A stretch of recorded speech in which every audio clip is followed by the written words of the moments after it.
자, 계속해서 여러분 우리 진도 나가도록습니다. 자, 이번 시간에 8번부터 출발하죠.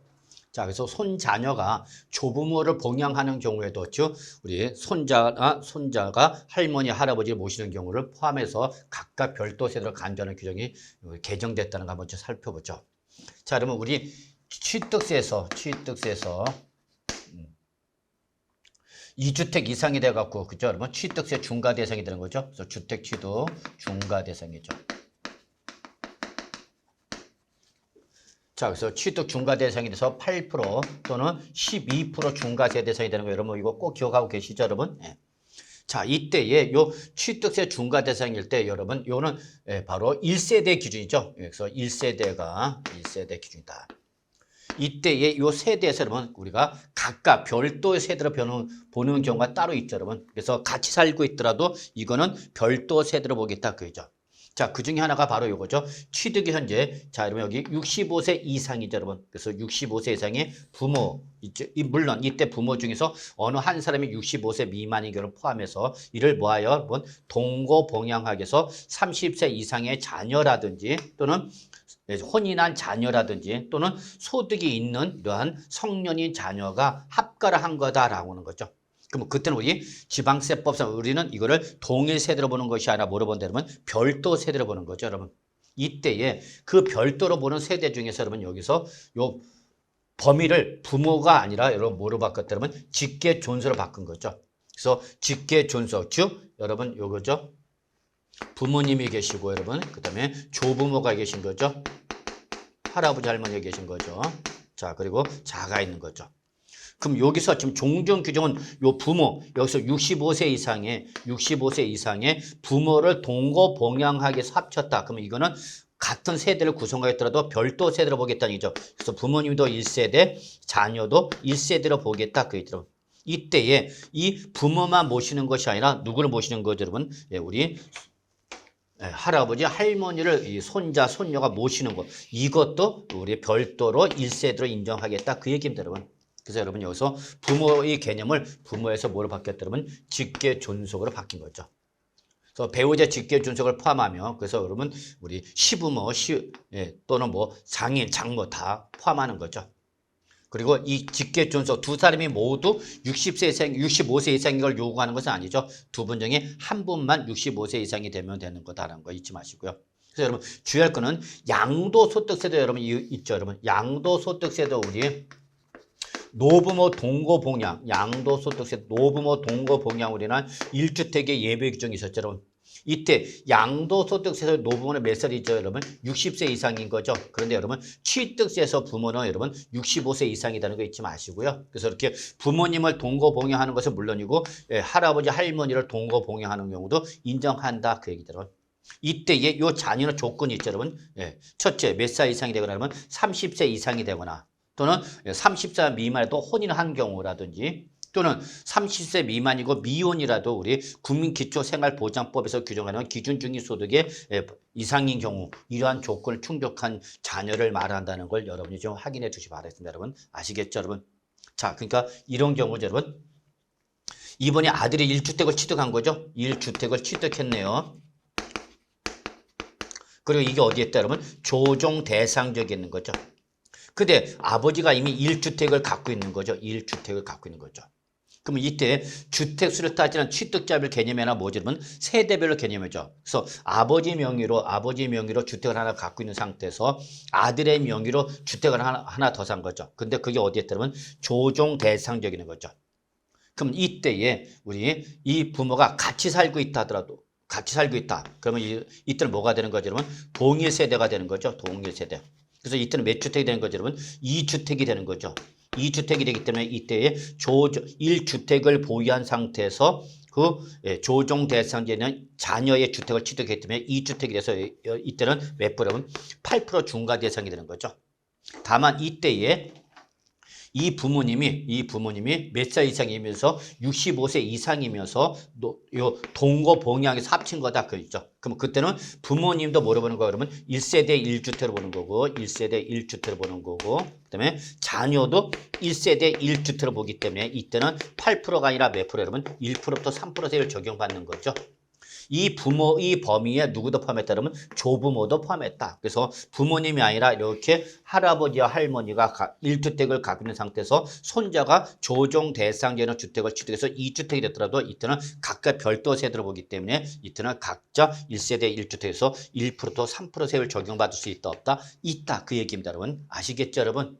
그래서 종전의 부모의 개념에서 뭐로? 직계 존속의 개념으로 넓혔다. 즉 부모님을 동거봉양하는 것은 물론이고 할아버지 할머님을 동거봉양해서 합치음으로 해서 1세대가 2주택이 된 경우 이때 할아버지도 1세대 1주택, 손자녀도 1세대 1주택 인정받을 수 있다 없다? 있다. 그 얘기가 됐습니다. 아시겠죠 여러분? 네, 그래서 이 정도 좀 정리해 두시고요. 그래서 부모에서 직계 존재로 바뀌었구나라는 거. 그리고 우리 직계 자녀를 뭘로 바뀌었다? 직계 비속어로 바뀌었다는 거죠. 할아버지와 손자의 개념으로 확대가 된 거다. 이렇게 봐주시면 되겠습니다. 아시겠죠 여러분? 네, 이렇게 봐주시고요. 물론 여러분 우리 지방세법에는 이거 말고도 이거 외에도 별도의 세대로 보는 경우가 있죠. 여기까지 뭐 시험에 나오지는 않지 않겠느냐 생각하지만 여러분 한 번 정도는 봐주시기 바라겠습니다. 여러분. 예. 2번, 9번 넘어가십니다, 여러분. 자, 4원 임대용 다가구주택에 대한 주택 유상 취득 중과돼서 제외되는 규정이 이번에 개정이 된다, 여러분. 자, 우리가 이렇게 주택 취득 중과 대상 8% 또는 12% 중과 대상이라도 이러한 중과 대상에서 제외되는 주택이 있죠, 여러분. 네, 좀 한 번 정도 정리해 주시기 바랍니다, 여러분. 중과 대상에서 제외되는 주택이 있다. 자, 그 중에 하나가 바로 뭐죠, 여러분? 기숙사나 사원용 주택 있죠, 여러분? 기숙사나 사원용 사태 뭐 이런 것은 중과 대상에서 어떻게 하는 거죠, 여러분? 제외됐죠. 이때 이러한 우리 3년 이상, 그죠 여러분? 3년 이상 사원으로서 친족과 과점주를 제외한 사원한테 임대용으로 직접 사용할 목적을 취득하는 주택에서 한교의 건축물 연면적으로서 전용 면적이 60제곱미터 이하인 공동주택은 8% 또는 12% 중과 대상에서 어떻게 한다 그러면 제외하는 거죠. 자, 이때의 이 범위를 우리가 공동주택으로 있었던 거죠, 여러분. 공동주택. 근데 이 중과 대상에서 제외되는 주택에서 요 다가구 주택도 중과 대상에서 제외하겠다 그 입니다, 여러분. 근데 여러분 아시다시피 다가구 주택은 무슨 주택이죠, 여러분? 단독 주택이죠. 다가구 주택은 단독 주택으로 분류가 되잖아. 근데 중과 대상에서 제외된 것은 뭐만 했으면 공동 주택이었던 거죠. 그러다 보니까 요 다가구 주택을 추가했다라고 여러분 봐주시면 됩니다. 여기다가 다가구 주택을 포함한 거다라고 보시면 되죠. 그래서 우리 건축법상 다가구주택은 건축법상 비록 뭐로 보지만 단독주택으로 분류가 되지만 어쨌거나 취득세 중과 대상에서 어떻게 하겠다 그러면 제외하겠다 그랬죠, 여러분. 그래서 공동주택은 물론이고 우리 다가구주택으로서 우리 건축법에 따라서 건축물 대장의 호수별로 전용 면적이 구분 기재되는 다가구주택도 한마디로 말해서 주택 취득 중과 대상에서 어떻게 했다 그러면 제외하겠다라고 정리해 두시면 되겠습니다, 여러분. 네, 한 번 정도는 좀 봐주시기 바랍니다, 여러분. 그래서 이렇게 8%, 12% 중과돼서 제외되는 바로 요 사택에서 바로 공동주택 물론 다가구주택도 중과 대상에서 제외된다 이렇게 봐주시면 될 것 같네요, 여러분. 아시겠죠? 자, 이거 말고도 여러분 우리 취득세 중과 대상에서 제외된 주택 많죠, 여러분. 그래서 특히 여러분 한번 좀 꼭 기억할 것이 시가편액이 1억 이하인 주택, 그죠, 여러분? 시가편액이 1억 이하인 주택은 역시 주택수에서 제외되죠, 여러분. 또 우리 중요한 것이 여러분 바로 뭐죠, 여러분? 우리 3년 이상 가정 어린이집으로 취득하는 주택 이런 것도 중과 대상에서 제외된다. 또 뭐 노인복지주택, 또 문화재 주택 이런 것도 역시 우리 중과 대상에서 제외되는 거 있다라는 거 한번 좀 봐주시기 바라겠습니다, 여러분. 아시겠죠, 여러분? 이렇게 좀 봐주시고요. 자, 이번에 10번이죠, 여러분. 요거는 우리 소유주택수 제외 대상에 대한 확대 규정이 되겠는데요. 그래서 시가편액이 1억 이하인 부속 토지만 소유한 경우 등 일정한 경우는 주택수 계산할 때 주택수에서 어떻게 하면 제외를 하는데요. 그 범위가 확대가 됐다라는 거 한번 좀 확인해 주시기 바랍니다, 여러분. 그래서 여러분 우리 시험 대비는 소유주택수 제외 대상이 되는 주택 한 번 정도 정리해 두셔야 됩니다. 그래서 작년 2022년도에도 한 번에 시험에 나왔었죠, 여러분. 자, 대표적인 것이 우리 중과 대상에서 제외되는 우리 시가편액 1억 이하인 주택이라든지 여러분 또 뭐 노인복지주택 또 뭐 우리 문화재 주택 또 가정 어린이주택 뭐 이런 것 등은 우리 주택수에서 어떻게 하죠, 여러분? 제외되죠? 이거 말고도 우리 또 상속을 받은 지 아직 5년이 경과하지 않은 주택이나 조합원 입주권이나 또는 주택 분양권이나 또는 주택분 재산세 과세에 대한 옵션 이런 것도 주택수 계산할 때 어떻게 한다 그러면 제외한다는 거 잊지 마시기 바라겠습니다, 여러분. 아시겠죠? 또 우리 시가편액이 1억 원 이하인 오피들도 주택수에서 제외되죠. 자, 이때에 이런 주택수 제외 대상의 범위가 조금 확대된 거죠. 그래서 주택수 산정일 현재 시가 표적인 1억 원 이하인 부속 토지만을 소유한 경우에 해당 부속 토지는 주택수 계산할 때 포함하라 제외하라 그러면 제외하라 그 얘기입니다, 여러분. 자, 요거 한번 잠깐 보죠. 자, 우리 취득세 중과 대상이 되는 주택은 우리 바로 등기부상에 주택으로 기재가 되어 있죠. 여러분. 그래서 주택법상 주택이면서 등기부 등의 주택으로 기재가 되어 있고 건축물 관리대장 등에도 주택으로 기재가 되어서 있는 걸 말하죠. 자, 그럼 이때 우리 취득세에서 말한 중과 대상 주택은 주택 건물은 물론 뭐까지 포함하는 거죠, 여러분? 주택까지를 부속 토지를 포함하는 개념이죠. 자, 그럼 이게 주택인데 문제는 이때에 주택 건물은 갑이 갖고 있고 토지는 을이 갖고 있다. 지금 그 얘기입니다, 여러분. 그러면 이때에 요 갑은 당연히 뭐만 갖고 있죠, 여러분? 주택 건물만 갖고 있는 거죠. 그럼 이건 주택수에 어떻게 하는 거죠? 포함해야 되는 거죠. 그런데 이때에 을은 뭐만 갖고 있는 거죠, 여러분? 토지만 갖고 있죠. 주택 부속 토지만을 갖고 있을 때는 이것을 주택수에 포함하라 제외하라 그러면 제외하라 지금 그 얘기입니다. 다음 조건이 요 주택수 3년제 여기 얼마? 시가표적 1억 원 이하인 시가표적 1억 이하인 부속 토지만을 갖고 있을 때는 주택수 계산할 때 포함한다 제외한다 제외하라 그 얘기입니다, 여러분. 아시겠죠? 그래서 이거 추가된 거죠. 또 하나가 더 추가됐죠. 혼인한 사람이 혼인하기 전부터 소유한 주택 분양권으로 주택을 취득하는 경우 다른 배우자가 혼인 전부터 소유하는 주택일 때는 이거는 주택수 계산 때 포함하라 제외하라 그러면 제외하라 그 얘기죠, 여러분. 자, 이거죠, 여러분. 여기 남자와 여자가 혼인을 한 거죠. 결혼한 거죠, 여러분. 네, 자. 근데 혼인하기 전부터 이 남자가 주택을 가지고 있었고요. 요 여자가 뭘 갖고 있는 거냐면 분양권을 갖고 있는 거죠. 분양권을 갖고 있다. 그러면 이때에 이거는 혼인하다 보니까 이제 1세대가 된 거죠. 그래서 몇 주 된 거죠? 그러면 2주택이 된 거죠. 그럼 이때 남자 주택수를 계산할 때 이렇게 혼인하기 전부터 갖고 있었던 주택은 포함하라 제외하라 하면 제외라는 얘기죠. 이때에 이 분양권을 갖고 있죠. 결혼하기 전에는 분양권이었다가 분양 후에 결혼한 후에 이게 뭐로 바뀐 거예요? 그러면 주택으로 바뀐 거죠. 이것도 주택수 계산할 때 포함하라 제외하라 하면 제외하라 그 얘기입니다, 여러분. 그래서 결론은 이거는 혼인하기 전부터 갖고 있던 주택은 주택수 계산할 때 포함한다, 제외한다 그러면 제외한다 이렇게 개념적으로만 정리해 두시면 큰 문제는 없지 않을까 생각합니다, 여러분. 아시겠죠, 여러분? 자, 이렇게 좀 봐두시고요. 자, 이제 우리 11번으로 넘어가죠. 자, 이제 우리 11번부터 이제 우리 재산세가 되겠네요, 여러분. 재산세. 자, 그래서 1세대 1주택 공정시장 가액 비율이 여러분 하향 조정이 되고 여러분 주택에 대한 재산세 과세 표준 상한제가 도입됐다라는 것이 특징이 되겠습니다, 여러분. 자, 여기 한번 보죠. 자, 우리 주택분 재산세죠, 여러분. 주택분 재산세.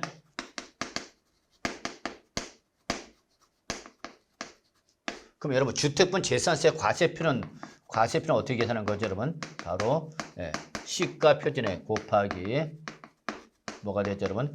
공정시장 가액비율이 되는 거죠. 공정시장 가액비율이 적용되는 거죠.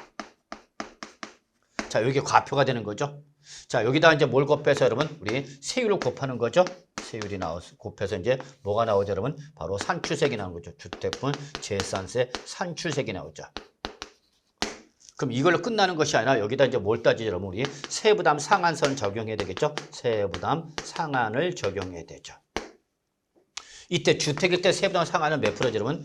우리 개인이냐 법인에 따라 달라지죠. 그래서 법인일 때는 원칙 150%로 가고, 그죠, 여러분? 개인일 때는 이때는 주택의 시가 편익에 따라서 105, 110, 130% 이거 적용되죠, 여러분?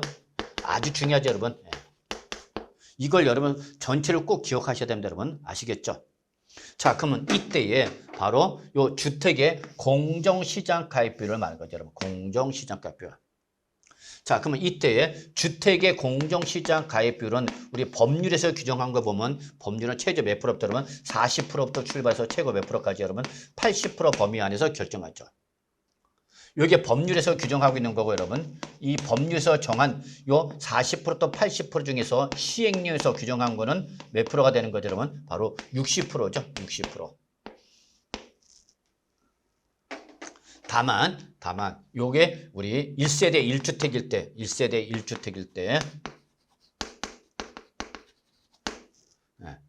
1주택일 때에서 이때에 여기는 우리 2022년도에 한해서 이것도 지금 개정이 돼야 되는데 2022년도에 한해서 바로 몇 프로 정했죠 여러분? 45% 우리 세부담 공정시장가표를 적용한 거죠 여러분.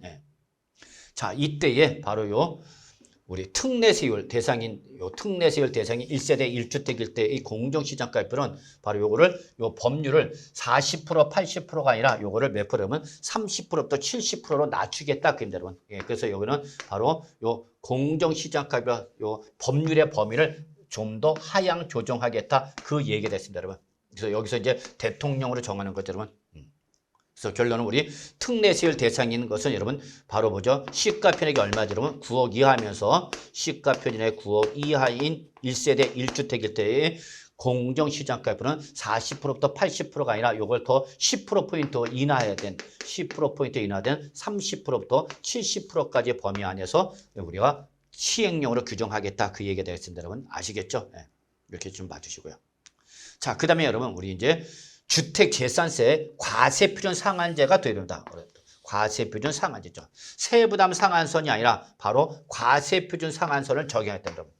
그래서 주택에 대한 과세표준이 우리 계산식에 따라서 계산한 과세표준, 요 주택에 대한 과세표준이 과세표준 상한액보다도 어떻게 하면 크다. 얘가 크다. 그러면 이때는 이 주택에 대한 과세표는 요 상한액으로만 하겠다 그 얘기가 됐습니다, 여러분.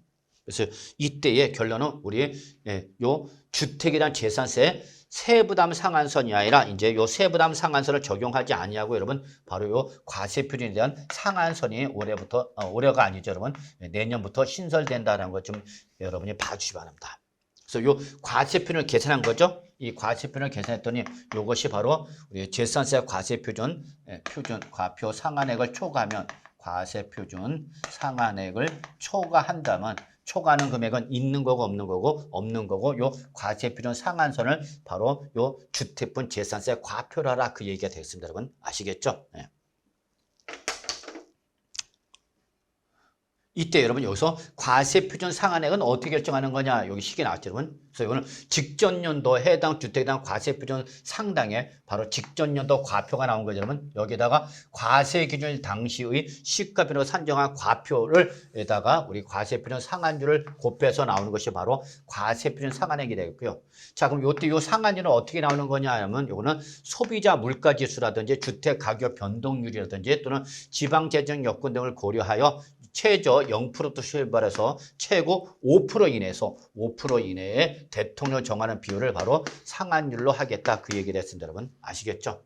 그리고 여러분 요거는 당장 우리 2023년부터 적용되는 것은 아니고요. 2024년부터 적용하는 거기 때문에 우리 시험과는 조금 떨어져 있다. 그래서 이거는 아직 결정이 되지 않았지만 일단은 이거는 올해부터 적용되는 것이 아니라 언제부터 적용한다면 2024년 내년부터 적용하는 거죠. 그렇기 때문에 우리 시험하고는 관련이 없다. 그래서 여러분 결론 요 규정은 11번은 언제부터 적용하는 거기 때문에 2024년부터 적용하는 거기 때문에 당장 올해 시험과는 관련이 없다라는 걸 참고로 기억해 주시기 바랍니다. 그래서 여러분 시험 공부할 때는 현행 지금 우리 현재 기본서에 나와 있는 그 현재의 규정으로 공부하시면 되겠고요. 요 규정은 2024년부터 적용되는 규정이다라는 걸 참고로 기억해 두시면 되겠습니다. 여러분. 아시겠죠, 여러분? 그래서 이거는 내년부터는 우리 1세대 1주택에 대한 세부담 여기 공정시장가로 10%포인트 하향 조정하고 과세표준 상한제가 도입된다라는 걸 잊지 마시기 바라겠습니다, 여러분. 아시겠죠? 언제부터 한다고요, 이거? 내년부터요. 그러니까 올해 시험과는 관련이 없다. 여러분 기억해 주시고 참고상으로만 봐두시기 바라겠습니다.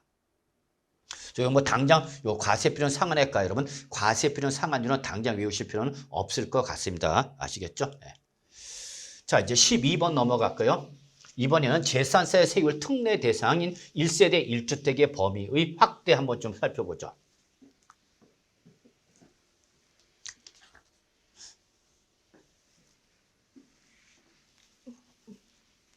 자 여러분 우리 주택에 대한 세율 알고 계시죠?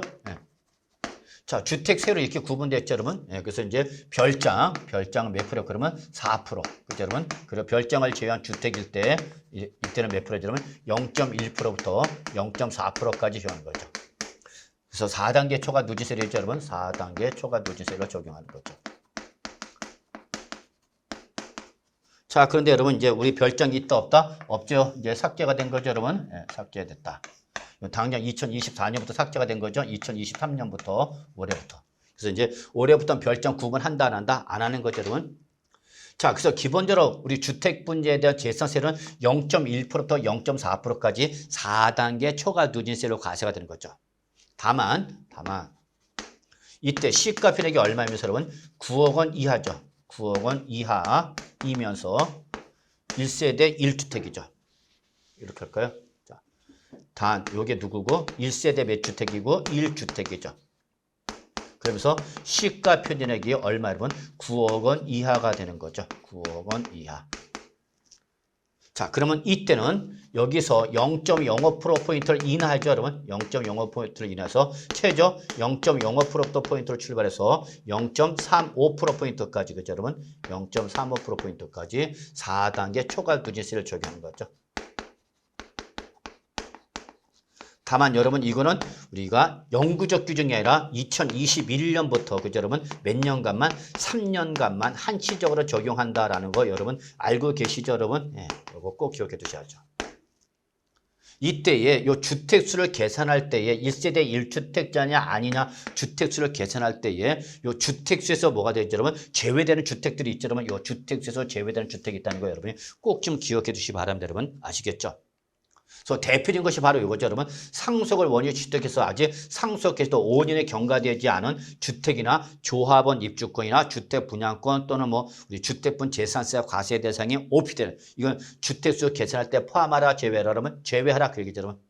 그래서 여러분 이거 꼭 기억하셔야 돼요. 상속받은 지 몇 년이 지나지 않았다면 5년에 지나지 않은 주택은 주택수 계산할 때 1세대 1주택자냐 아니냐 계산할 때 포함하라 제외하라 그러면 제외하라 그 얘기죠, 여러분. 아시겠죠? 이때에 요 상속을 원유 취득한 주택세 여러분 요 조합원 입주권이나 또는 분양권을 상속을 받는 거죠. 그래서 사업시행 완료 후에 취득한 신축 주택이 있다면 이것도 주택수는 계산할 때 포함하라 제외하라면 제외하라 그 얘기입니다, 여러분. 그래서 내가 상속을 받을 때 여러분 주택으로 받은 것이 아니라 뭐로 받은 거 여러분 입주권 또는 분양권을 받아 상속을 받은 다음에 우리가 나중에 이게 주택으로 바뀌었을 때 이것도 주택수 계산할 때 포함한다 제외된다 몇 년이 지나지 않았으면 5년이 지나지 않았으면 라는 걸 여러분 확인해 두시기 바라겠습니다, 여러분. 아시겠죠? 자, 그다음에 이제 요게 추가된 거죠. 그래서 세대원이 소유하는 토지 위에 토지를 사용할 수 있는 정당한 권한이 없는 자, 즉 법률상 권리가 없는 자가 바로 무허가 한마디로 허가나 신고 등으로서 다른 법률에 대해서 의제 등을 포함해서 이걸 받지 않고 건축해서 사용 중인 주택으로서 건축한 자와 다른 자가 사용하고 있는 경우를 포함해서 이 주택 부속 토지만 소유하고 있는 자가 있다면 이때는 주택 계산할 때 포함하라 제외하라면 제외하라 그 얘기죠. 자, 이거죠, 여러분. 이거는 뭐냐면 자, 토지죠, 여러분. 토지 위에 주택을 건축한 거죠. 근데 이때 이 주택을 건축할 때 얘를 건축법상 건축 허가라든지 또는 신고 등을 했다 안 했다 안 했다 그죠 여러분. 그래서 여러분 여기 바로 뭐야 여러분 무허가 주택인 거죠. 무허가 주택이죠.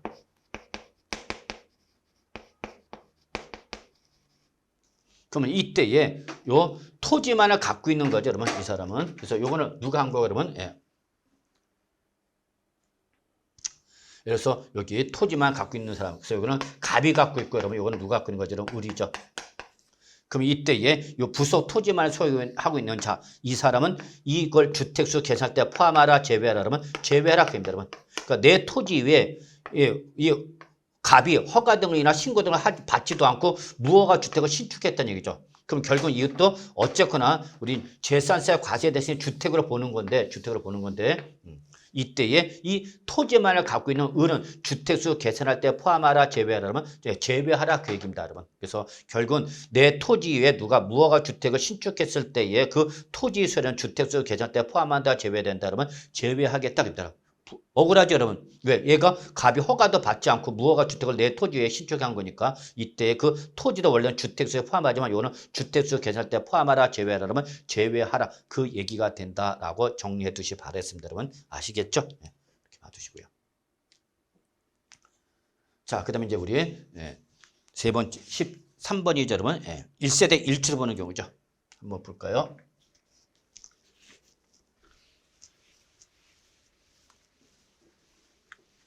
자, 주택수 계산할 때, 자, 1세대 1주택자냐 아니냐, 주택수를 계산할 때에 무조건 그냥 1세대 1주택으로 의자가 되는 경우가 있죠, 여러분. 한번 보시면 여기 첫째, 과세 기준 현재, 과세 기준 현재. 문화재 주택, 즉 지정문화재 주택이나 등록 문화재에 해당하는 주택 하나를 갖고 있다면, 한 개만 소유했다면 이 사람은 그냥 그 1주택지로 봐라, 그 입니다, 여러분. 이때에 이걸 하나만 갖고 있는 것이 아니라 이렇게 2개 이상 갖고 있을 때 어떻게 할 거냐, 그 얘기죠, 여러분. 그래서 과세 기준 이제 문화재나 지정 문화재 또는 등록 문화재인 주택을 갖고 있는 것에서 해당 주택만 한 개 소유하고 있다. 그러면 그때는 그 해당 주택은 몇 주택으로 보는 얘기라면 그냥 1세대 1주택으로 봐라, 그럽니다, 여러분. 1주택으로 봐라. 근데 만약에 해당 주택을 몇 개 이상 갖고 있으면 여러분 문화재 주택을 2개 이상 갖고 있을 때는 어떻게 할 거냐 얘기죠. 그러면 그때는 이 둘 중에 2개 갖고 있는 문화재 주택 중에서 시가 편익이 가장 높은 주택 하나, 요거를만 1세대 1주택으로 인정하겠다 그 얘기죠. 다만 이때에 이 시가 편익이 같으면 어떻게 할 거냐? 그러면 그때는 납세 의무자가 선택하는 한 개의 주택, 요거를 1세대 1주택으로 인정해 주겠다 그 얘기가 되겠습니다, 여러분. 그래서 이거는 우리 1세대 1주택수 계산할 1세대 1주택자냐 아니냐 계산할 때 무조건 1주택을 보는 경우를 물어봤다는 걸 확인해 두시면 되겠습니다, 여러분. 이렇게 좀 봐주시고요. 다음 번 보겠습니다. 또 여기 우리 1세대 1주택 보는 경우에 또 이런 게 있죠, 여러분. 바로 혼인하기 전부터 소유한 주택으로서 과세기준제 혼인한 날부터 아직 몇 년이 지나지 않았다면 5년이 지나지 않은 주택을 소유하겠다. 그 주택 중에서 행정안전부를 정하는 한 개 주택은 뭐로 보겠다, 그러면 1세대 1주택을 보겠다. 그랬죠, 여러분. 자, 요거를 말하는 거죠. 자, 우리 0.05%또 0.35%가 적용되는 1세대 1주택자로 인정을 받는 것 중에 바로 뭐냐면 남자와 여자가 뭐 한 거죠, 여러분? 혼인한 거죠. 혼인했는데 남자도 1주택을 가지고 있는 거고요. 여자도 1주택을 갖고 있다는 얘기입니다. 그러면 아직 혼인한 날부터 몇 년이 지나지 않았다면 5년이 지나지 않았다면 남자도 몇 주택을 보는 거고 그러면 1세대 1주택을 보는 거고 여자도 1세대 1주택으로 봐라 그 얘기입니다, 여러분. 그걸 여러분이 한번 좀 봐줘야죠. 그럼 여기 보시면 개정된 건 뭐냐면 혼인 전부터 소유하고 있던 주택으로서 혼인하기 전부터 갖고 있었던 주택을 말했죠. 그래서 과세 기준 현재 혼인한 날부터 몇 년이 여러분 5년이 경과하지 않은 주택을 소유하고 있을 때 그 주택 중 시가 편익이 높은 주택, 시가 편익이 높은 주택은 뭐로 봐라 그러면 그냥 1세대 1주택을 봐라. 다만 역시 시가 편익이 뭐라면 같다면 이때는 납세 의무자가 선택하는 한 개 주택을 1세대 1주택으로 인정해 주겠다 그 얘기가 되겠습니다, 여러분. 그래서 여러분 앞에서 요거와 똑같은 개념으로서 우리 문화재인 주택도 1주택을 볼 때인 경우 그다음에 혼인으로 인한 경우에도 우리 5년이 지나지 않았으면 1세대 1주택을 볼 때에 어떤 걸 볼 거냐. 그래서 첫째, 시가 편익이 높은 주택, 시가 편익이 높은 주택이 같을 때는 시가 편익이 같을 때는 이때는 납세 의무자가 선택하는 주택 하나만 우리가 1세대 1주택을 본다. 이렇게 봐두시면 되겠네요, 여러분. 자, 역시 우리 이번에는 재산세도 여러분 재산세도 1세 손자녀가 조부모를 봉양할 때에 우리 각각 별도 세대를 보는 경우 우리 앞에 취득세에서 봤었죠, 여러분. 그거 똑같은 개념이죠. 그래서 우리 취득세 주택수 계산할 때 여러분 우리 1세대로 보는 경우에 보시면 부모님과 동거 봉양을 해서 주택을 2주택 갖고 있을 때 우리 몇 주택 본 거죠, 여러분? 1주택 봤었죠? 그거 똑같이 재산세도 1세대 1주택이냐 아니냐를 판단할 때에 똑같은 개념이죠. 자, 그래서 과세기는 이제 65세 이상이죠. 그래서 취득세는 여러분 항상 노부모는 몇 살이 되면 65세 이상이죠. 그래서 부모로서 이 부모를 동거봉양해서 우리가 19세 이상의 자녀라든지 19세 이상의 자녀 또는 혼인한 자녀가 세대를 합친 거다. 그러면 이때는 우리 각각 부모님도 1세대 1주택 보는 거고 자녀도 뭐로 보는 거냐면 1세대 1주택을 보는 거죠. 이때에 그 부모님의 개념을 꼭 자식이 부모님 물론이고 누가 여러분 손자가 할아버지 할머니 모시고 계실 수도 있는 거죠, 여러분. 그래서 여기 요 부모를 뭐로 바꾼 거죠, 여러분? 직계존속으로 바꾼 거죠. 직계존속으로 바꿨다. 그리고 이때의 직계존속은 배우자의 직계존속을 포함하는 개념이다라는 거 잊지 마시고요.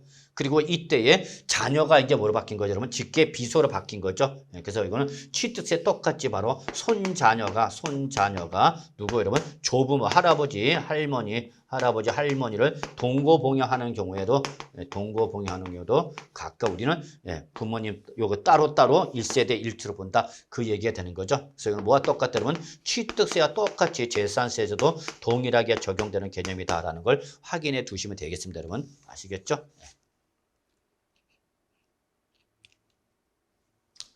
자, 그 다음에 이제 15번 주택에 대한 세부담 상한제가 폐지가 되죠. 역시 요거는 우리 아까 과세표준 상한제가 도입되기 때문에 바로 요 세부담 상한선을 없애버리는 거죠. 그래서 원래 우리 재산세 세부담 상한선 몇 프로죠? 150%죠. 다만 법인 주택을 제외한 우리 개인 소유 주택일 때는 주택 공시 가격에 따라서 우리 3억 이하 때는 100억, 그죠? 3억 초과 6억일 때는 110%, 그 다음에 6억을 초과할 때는 얼마 되는 130%가 되는 거죠. 자, 이게 이제 어떻게 하는지 여러분 없어지는 거죠. 그래서 주택에 대한 세부담 상한선을 적용하겠다, 적용하지 않겠다, 적용하지 않는 거죠. 다만 이거는 언제부터 적용하냐면 여러분 내년 2024년부터 적용되는 겁니다. 그래서 2024년부터 적용되는 규정이기 때문에 이건 우리 당장 시험과는 관련이 없다. 그래서 올해까지는 여러분이나 그대로 요걸 기억해 두셔야 되는 거죠. 아시겠죠, 여러분? 그래서 이제 주택일 때는 우리 내년부터 우리 과세표준 상한선이 도입되기 때문에 우리 세부담 상한선이 없어진다라는 거 잊지 마시고요. 그래서 이거는 언제 적용하는 거 여러분? 내년부터 적용하는 거죠, 여러분. 그래서 이걸 잠깐 다시 한번 말씀을 드리면, 자, 우리 주택분이죠. 주택에 대한 재산세. 자, 과세 표준을 다시 한번 살펴보면 우리 시가 표준액에다가 뭘 곱하는 거죠, 여러분? 공정시장 가액비를 곱하는 거죠. 그러면 여기다가 뭘 곱해서 여러분? 세율을 곱해서 뭐가 나오죠, 여러분? 산출세액이 나오는 거죠. 그럼 이걸 고지서 보내는 것이 아니라 요거를 뭘 따진다 그러면 세부담 상한선을 따지는 거죠. 세부담 상한선을 따지는 거죠. 그래서 이때 특히 개인 소유 주택일 때는 이 상한선이 몇 프로 그러면 105, 110, 130%였던 거였죠, 여러분. 이게 바로 현재 규정 2023년도 올해까지죠, 여러분. 2023년도. 그리고 내년 2024년부터는 여기서 과세표 남은 여기다가 0%부터 1%까지 여기서 0%부터 5%까지 범위 안에서 뭐가 된다 그러면 과세표준 상한제가 적용되는 거죠.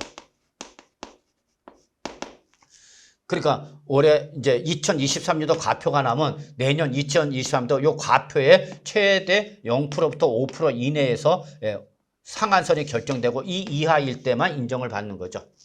그러니까 여기서 과세표준 상한선이 도입되니까 내년부터는 이것이 이제 없어진다 그 얘기죠, 여러분. 아시겠죠, 여러분? 그래서 2024년부터는 과세표준 상한선이 적용되기 때문에 세개 나온 거에 대한 세부담 상한제도가 삭제가 되는 거다라고 봐두시면 되겠습니다, 여러분. 아시겠죠, 여러분? 그래서 이거는 언제부터 적용한다 그러면 바로 내년 2024년부터 적용되는 규정이니까 우리 당장 시험과는 관련이 없어요, 여러분. 그냥 참고상으로만 알고 계시면 되겠습니다, 여러분. 아시겠죠? 그래서 이거는 내년부터 적용하는 거다. 정리해 두시기 바랍니다. 자, 이제 우리 다음 거 보죠. 자, 이번 16번 보죠. 자, 그래서 요거 이번에는 이제 납부유예. 그래서 우리 특례 대상이 1세대 1주택자 안에서는 여러분 우리 납부유예 제도가 도입되는 거죠. 그래서 마치 뭐와 똑같으면 자, 종합부동산세에서 1세대 1주택자일 때의 납부유예 제도가 도입되어 있기 때문에 바로 재산세에서도 우리 1세대 1주택으로서 바로 특례세율 대상일 때는 우리 재산세도 납부유예 제도가 도입된다라는 걸 여러분이 좀 확인해 두시기 바랍니다. 이거는 당장 올해 2023년부터 적용되네요, 여러분. 이거는 2023년부터죠. 왜냐하면 종합부동산세가 작년부터 바로 2022년부터 납부유예 제도가 도입됐기 때문에 그 종부세에서 도입된 납부유예 제도를 재산세도 적용하겠다. 언제부터? 올해부터 그 얘기죠, 여러분. 아시겠죠? 자, 그럼 이때 납부유예는 아무나 받을 수 있는 거냐? 그렇진 않는 거죠. 여기 바로 대상자가 있네, 여러분. 대상자. 그래서 1번부터 5번까지 요건을 모두 충족하면서 AND죠, 여러분. AND. 납부기한 만료 3일 전까지. 그래서 여러분 납부기한 만료는 언제죠? 여러분 7월 말 또 되는 거죠. 그 다음에 9월 말. 그래서 주택분 재산세는 7월 달과 9월 달 두 번은 나눠서 내는 것이 원칙이기 때문에 7월 말까지 또는 9월 말 전까지 납부 유예 제도를 신청하는 거죠. 그럼 이때 여러분 요거는 신청사항은 여러분 바로 지방자치단체 시장 군수 구청장의 허가를 받아야 됩니다. 그래서 이거는 허가상입니다. 허가상이다. 그래서 나 납부 유예해줘 라고 신고를 해서 납부 유예를 받는 것은 아니고요. 거기에 대해서 시장 군수 구청장이 뭘 받아야 된다면 허가를 받는 거죠. 그리고 그 납부 유예가 인정이 되면 그때는 그 유예되는 금액에 대해서 담보를 제공한다. 담보를 제공해야만 우리 납부 유예를 적용받을 수 있다는 거죠, 여러분. 그래서 이건 당장 올해부터 적용되는 규정이기 때문에 별표 하나 정도만 좀 체킹해 두시고 봐주셔야 합니다. 첫째, 이때 1세대 1주택자 중에서도 여러분 그것이 시가총액이 얼마 되면 9억 이하 되는 거죠. 왜? 요 특례세율 대상, 즉 0.05%부터 0.35% 적용 대상일 때는 바로 시가총액이 9억 이하가 되는 거죠. 그래서 1세대 1주택 요건 중이겠죠. 그래서 AND입니다, 여러분. AND입니다. AND. 우리 과세 기준 현재, 즉 6월 1일 현재 이 주택 소유자가 1세대 1주택 소유자가 60세 이상이 되거나 또는 연령의 60세 미만이라도 5년 이상을 보였다. 이 둘 중에 하나의 조건을 충족해야 되는 거죠. 자, 그러면서 이때의 그 1세대 1주택자가 보유세를 낼 능력이 떨어지는 있는 우리 근로자에 때는 총급액이 얼마냐면 7천만 원 이하예요. 또는 사업자에 때는 종합소득 금액이 6천만 원 이하에 된다는다. 그래서 이거는 저소득을 말하는 겁니다, 여러분. 저소득층에 된다. 그러면서 이때에 이 재산세는 최소한 그 납부 유예 대상 주택에 대한 재산세가 얼마냐면 100만 원을 초과할 때 100만 원 초과된다는 걸 잊지 마시기 바랍니다. 거의 뭐와 똑같이 여러분 종합부동산세가 거의 유사하죠, 여러분. 2, 3, 4. 그래서 100만 원 초과할 때다라는 거 잊지 마시고요. 그 다음에 역시 지방세나 국세에 대해서 체납이 있어야 된다, 없어야 된다, 없어야 된다. 세금 밀린 게 없어야 된다. 세금 밀린 게 없어야만 납부 유예 제도를 도입할 수 있다는 걸 잊지 마시고요. 그래서 여기 우리 신청을 하겠죠, 여러분. 며칠 전까지 납부 기한 만료 1, 3일 전까지 납부 유예를 신청하면 그 신청한 거에 대해서 지방자치단체장이 누가 여러분 시장 군수 구청장이 바로 납부 기한 만료 1까지 허가 여부를 반드시 통지해 줘라는 얘기죠, 여러분. 자, 그래서 허가를 받았어. 그럼 이제 납부가 이제 유예가 되는 거죠. 그럼 언제까지 안 내는 거냐? 이때는 결국에 여러분 타인에게 하거나 매도할 때까지 또는 뭐 할 때는 증여할 때 또는 뭐 상속이 개시가 될 때까지는 납부가 유예가 되는 거죠. 그래서 여러분 이렇게 납부 유예 허가 취소 사유는 여러분 매도가 되면은 그때는 재산세 내야 된다. 그럽니다, 여러분. 또 증여를 하거나 상속이 개시가 되는 경우도 다 이렇게 납부 유예가 되는 거고요. 또 반드시 이 1번부터 5번까지 납부 유예 신청 요건을 충족해야 되는데 충족을 하지 못하게 되면 이때는 취소가 돼갖고 다 재산세 내야 된다. 그 얘기입니다, 여러분. 아시겠죠? 자, 그 다음에 반드시 납부 유예를 받을 때는 반드시 뭐죠, 여러분? 담보 제공해야 된다 했죠? 그때 그 담보를 변경하거나 또는 담보 보존에 필요한 지방자치단체장의 명령에 따르지 않았을 때 그러면 이때는 납부 유예 인정한다, 안 한다? 안 하겠다. 그 얘기죠, 여러분. 자, 그 다음에 우리 납기 전 징수 사유가 발생했다. 그래서 납기 전 징수 사유에 해당이 돼서 그 납부 유예에 관계되는 전액을 징수할 수 없다라고 인정이 되면 그때는 지방세인 재산세 다 내야 된다. 주택분 재산세 내야 된다. 그 얘기가 됐습니다, 여러분. 이게 취소 사유고 또 본인이 이건 내는 거죠. 그래서 야, 나 그동안 3년간 납부 유예했는데 나 그냥 이제 올해부터 낼래. 그래서 이거는 자기가 원하는 거죠. 그래서 내가 납부를 하고자 하는 거죠. 이거는 임의죠. 이거는 임의가 되는 거죠. 앞에 건 다 뭐죠, 여러분? 강제가 되는 건데 이거는 임의죠. 나 그냥 안 내던 재산세 낼래. 그 얘기가 됐습니다, 여러분. 아시겠죠?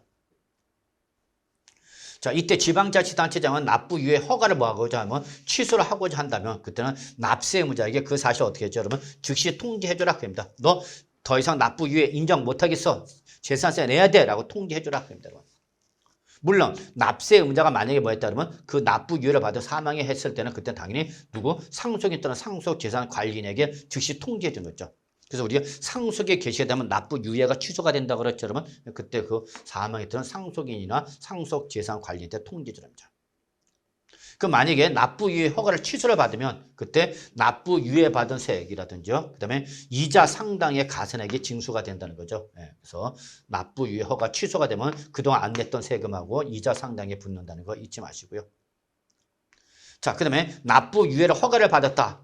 예, 그러면 그때는 그 징수세액을 뭐 할 때까지 고지할 때까지 기간 동안에는 납부 지연 가산세 부과한다, 부과하지 않는다. 여러분 부과하지 아니한다라는 걸 여러분 확인해 두시고요. 요거는 올해 2023년부터 적용되는 규정이기 때문에 한 번 정도는 봐두시기 바라겠습니다, 여러분. 자, 그래서 일단 이번 시간은 여기까지 진행하도록 하겠습니다.